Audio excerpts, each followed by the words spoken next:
Bom dia, pessoal. Nós estamos aqui para fazer a aula 5, né? Falar da nossa aula 5 sobre agentes tóxicos e a sua repercussão no trabalhador. A nossa disciplina é Fisiologia do Trabalho, Ergonomias e Riscos no Trabalho. Então, vamos lá. Bom, quando a gente fala em agentes tóxicos que os trabalhadores vão se expor, é necessário saber a definição desses agentes tóxicos, que vem a ser qualquer substância que, quando há uma interação com o organismo, se ela é capaz de produzir em um órgão ou um conjunto de órgãos lesões estruturais ou qualquer lesões funcionais e pode provocar até mesmo a morte, que aí nós devemos levar em consideração essa situação de exposição, né, o tempo de exposição desses agentes tóxicos e da concentração dele no organismo, né, da pessoa. Quando alguns artigos vocês observarem com que faz o estudo sobre agentes tóxicos, vocês vão ver essa palavra muito frequentemente, de xenobióticos, que é a mesma coisa que agentes tóxicos, viu, gente? Bom, a norma regulamentadora, a número 15, que é da portaria do Ministério da Saúde, né, como vocês já souberam, que o Ministério da Saúde, ele definiu várias normas regulamentadoras para ajudar nessa proteção do trabalhador, na saúde do trabalhador. Basicamente, essa portaria, ele fala dos limites de tolerância dessa quantidade de agentes tóxicos que vai estar expondo a esse trabalhador. O objetivo, basicamente, dessa portaria é garantir a proteção à saúde, né? Mas no seu caráter, né, não é absoluto, que deve ser refletido unicamente o estado que encontra, basicamente, os conhecimentos em um dado momento, né?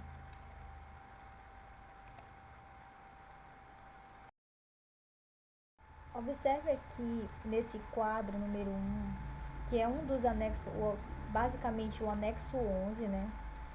O anexo 11 da portaria da norma regulamentadora 15, que ele fala basicamente, é uma tabela de limites de tolerância. Aqui vocês encontram aqui os agentes químicos, né? Que podem estar disponíveis dependendo do trabalho que esse trabalhador vai exercer, ele vai estar exposto a desses agentes químicos. E nós temos a absorção, se é pela pele, se não é, e a questão do grau de insalubridade, né? Que na norma regulamentadora número 15, nós temos também o grau de insalubridade. E dentro dessa norma regulamentadora, nós temos vários outros anexos, que um deles é o 11, que está previsto essa tabela de tolerância aqui, desses agentes tóxicos.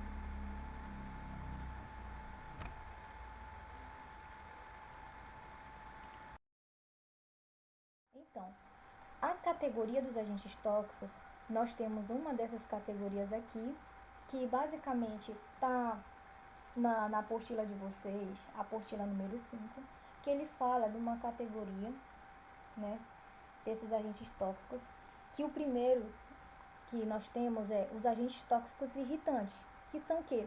Basicamente são substâncias que produzem inflamação, né, dos tecidos que entram em contato com a pele, por exemplo, com o olho, né, e tecidos de revestimentos também das vias respiratórias. Nós temos um exemplo, a amônia, né, o cloro, a soda cáustica, esses são produtos irritantes, né? E nós temos os agentes tóxicos asfixiantes. O que são? São aqueles que exercem sua ação no organismo, né? Interferindo com o oxigênio disponível no corpo da pessoa. Bom, há os asfixiantes simples, né? Que são os gases, né, inerentes. Interferência é apenas o nível de diluição do oxigênio disponível, né? Que nós temos o gás carbônico e tudo mais. Nós temos os agentes asfixiantes químicos, né? Que podem impedir esse transporte de oxigênio ou sua perfeita distribuição no todo o organismo, né? Nós temos uma categoria sobre os agentes tóxicos anestésicos, né? É uma palavra bem conhecida entre vocês, né? Que são aqueles que interferem no organismo atuando basicamente no sistema nervoso, né? No sistema nervoso central, né? Que basicamente ele amplia é basicamente de uso médico, né? Vamos dizer assim. Nós temos alguns agentes tóxicos que é de ação local, que são aqueles que têm o efeito, que a manifestação vai ser basicamente local, onde ocorreu o contato inicial ali. Nós temos o agentes tóxicos que tem a ação sistêmica. Só pelo fato de ser sistêmica já mostra que as manifestações, né, desses efeitos vai desde o contato inicial, daquele local do contato inicial, até todo o sistema do corpo, né? Nós temos os agentes mutagênicos. Esses agentes mutagênicos são aqueles que provocam alteração basicamente no DNA da pessoa. E nós temos os agentes teratogênicos, que está muito ligado à questão do desenvolvimento do feto, né? Nós temos o mercúrio, o selênio, eles podem dar problema no desenvolvimento do feto. Nós temos os agentes tóxicos, carcinogênicos, que são aqueles que têm a capacidade de induzir a transformação das células normais em células cancerígenas. Nós temos um exemplo do benzeno, né? Formaldeído, por exemplo, ele também pode ser agente causador de câncer. Vamos lá. As vias metabólicas de penetração, absorção, metabolismo, eliminação dos agentes tóxicos, ele lembra muito a questão dos agentes farmacológicos. Ele acaba atuando parecido, né? A forma de absorção das drogas no organismo, quando a gente tem a disciplina de farmacologia.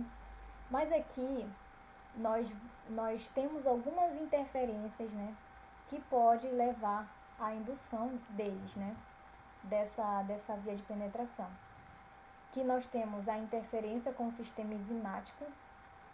Essa interferência com o sistema enzimático são basicamente, eles podem ser reversíveis e irreversíveis ou síntese letal.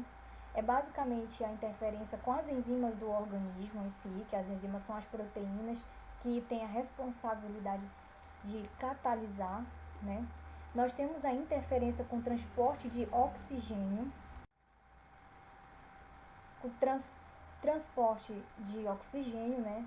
Que é basicamente aqueles agentes que vão se ligar diretamente à hemoglobina das células, que nós sabemos que as hemácias, por exemplo, elas que têm essas hemoglobinas e podem ter agentes tóxicos que vão se ligar nessas hemoglobinas, que basicamente tem a capacidade de se ligar ao oxigênio. E aí a pessoa pode ter uma dificuldade respiratória pela penetração do oxigênio nessas hemoglobinas por causa desses agentes tóxicos. Nós temos a interferência com o sistema energético, né?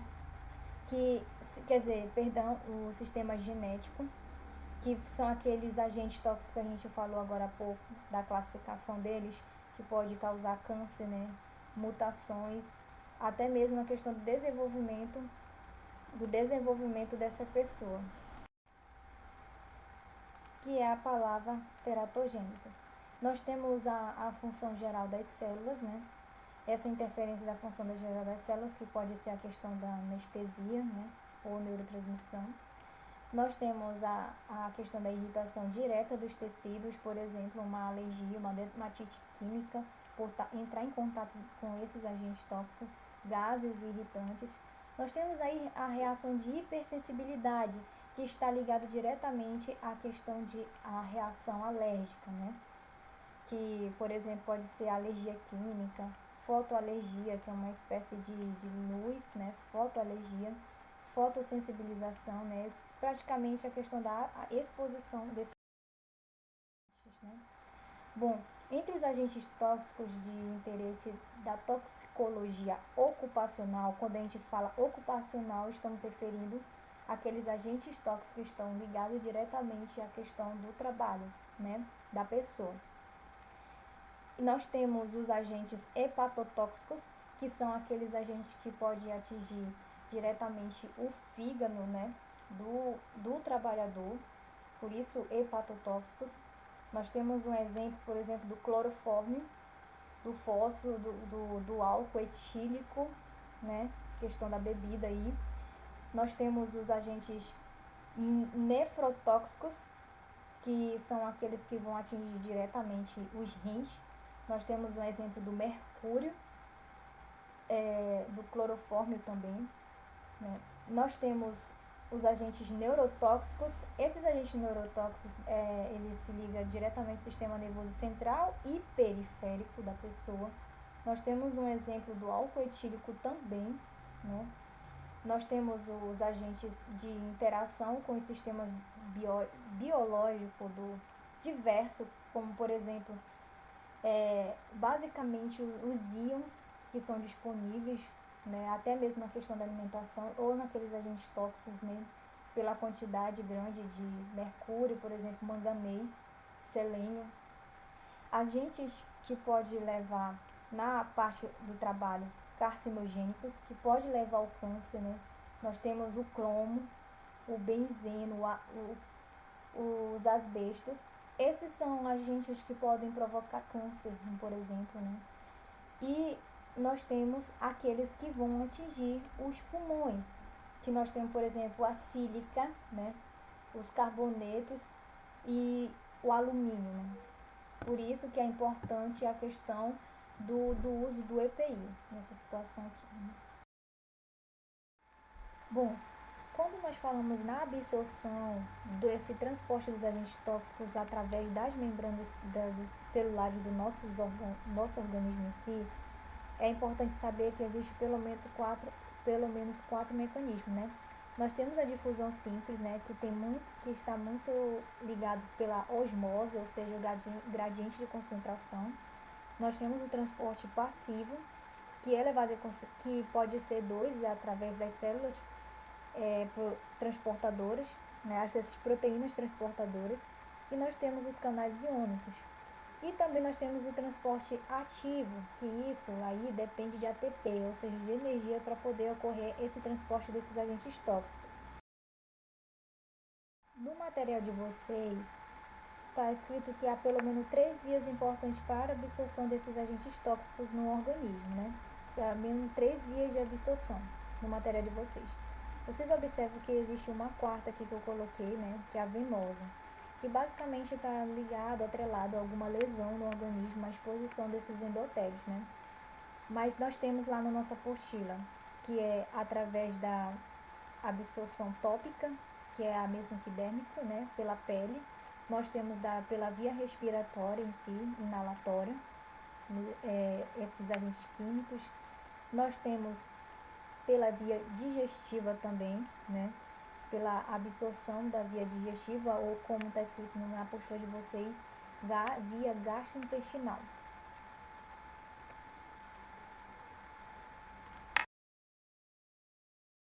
Nessa apresentação aqui está exposto os agentes físicos aqui e os seus sinais clínicos, como vocês observam. Bom, nos ruídos é possível ter a diminuição da nossa audição, né? A questão da surdez temporária ou definitiva, né? A questão do trauma acústico, e pode provocar outros sintomas, como o próprio cansaço, a irritação, dores de cabeça. Nós temos as vibrações, que essas vibrações ele pode causar também irritação, a dores nos membros, problemas assim de artrite, dores na coluna, lesões circulatórias. Nós temos o calor extremo, né, um agente físico, que pode trazer ataque cardíaco, aumento da pulsação, até mesmo a questão do choque térmico. E olha só, a hipertensão. Os frios extremos, que pode vir a acarretar problemas no aparelho respiratório, queimadura pelo frio, as radiações ionizantes, né, que pode trazer uma alteração celular, um câncer, fadiga, até mesmo qualquer outro acidente de trabalho.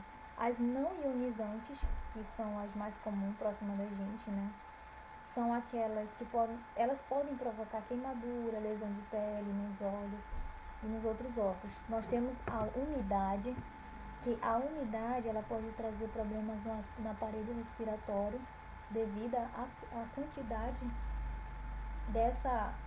umidade no ar, ou a mesmo então uma queda, né, um traumatismo por queda, se aquele local estiver muito molhado, né. Eu preciso dizer para vocês, pelo menos, que essas radiações ionizantes e não ionizantes, elas variam de acordo com o trabalho, tá? Nós temos as pressões anormais, que é a pressão pela quantidade de oxigênio disponível no ar.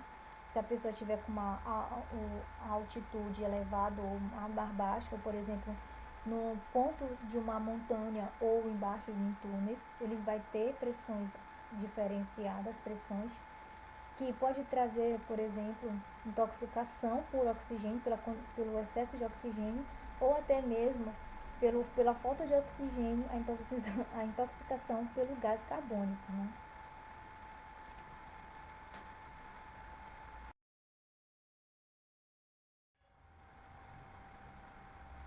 Sobre os agentes químicos e sinais e os seus respectivos sinais,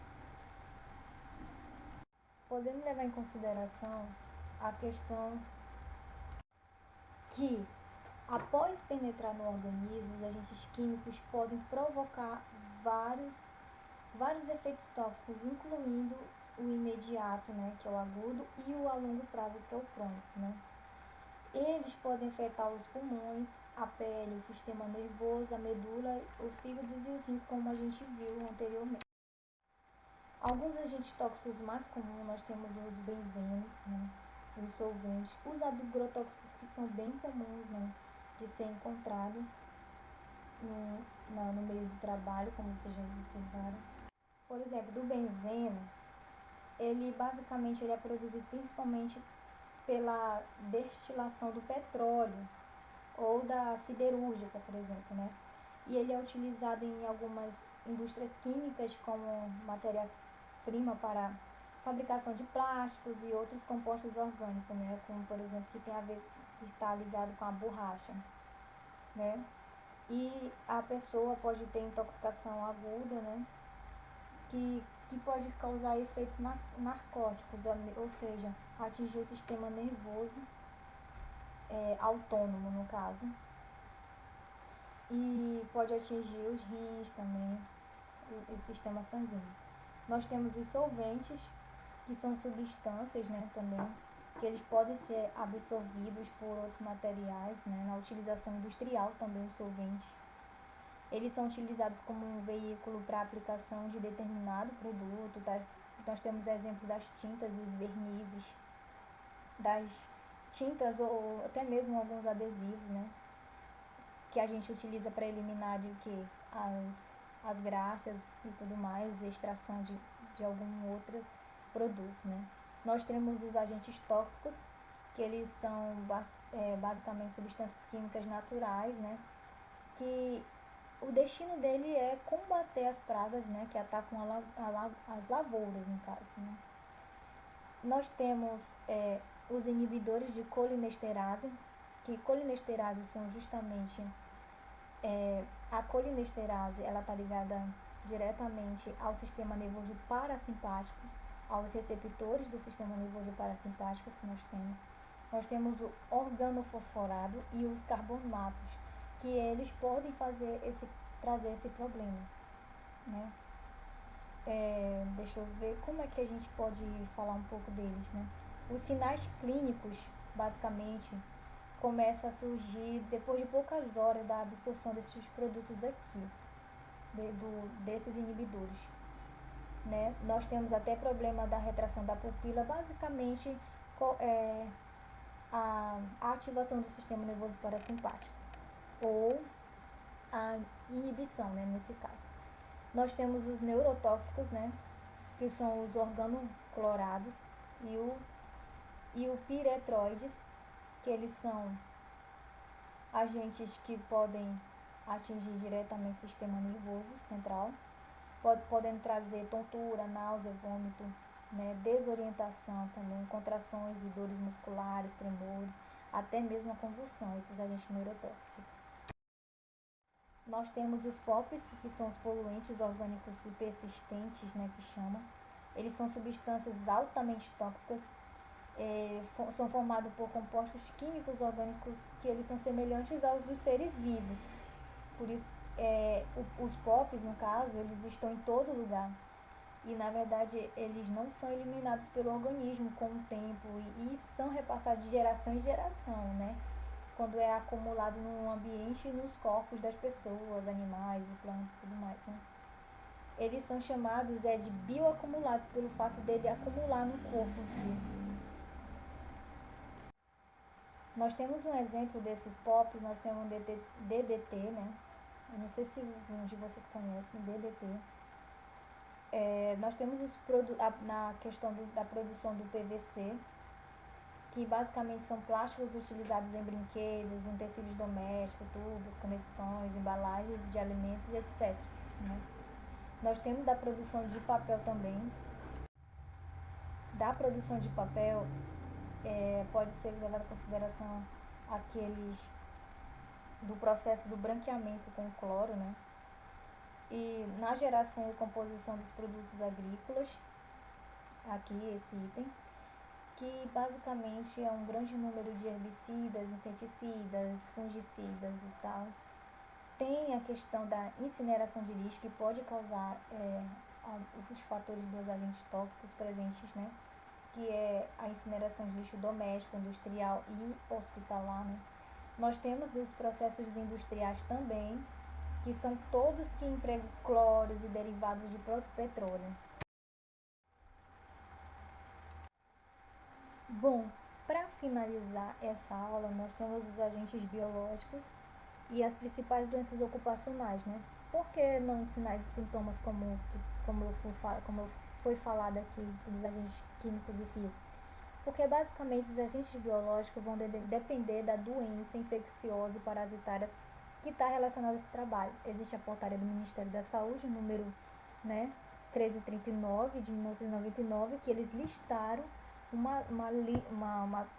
digamos assim, algumas doenças que podem ser adquiridas no ambiente de trabalho, né, da saúde ocupacional. Nós temos, por exemplo, a tuberculose, os carbúnculos, a brucelose, leptospirose, tétano, né, dengue, febre amarela, hepatites virais e assim vai. Sabemos que não tem como falar aqui quais são os sinais e sintomas dos agentes biológicos, porque todas essas doenças, elas têm os sinais e sintomas próprios. E é válido ressaltar a questão da importância das vacinas, né?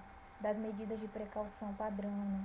Das medidas utilizando os agentes, como é que se diz, os equipamentos de produção individual e a questão da vacina também, viu? Assim, então, termina essa aula.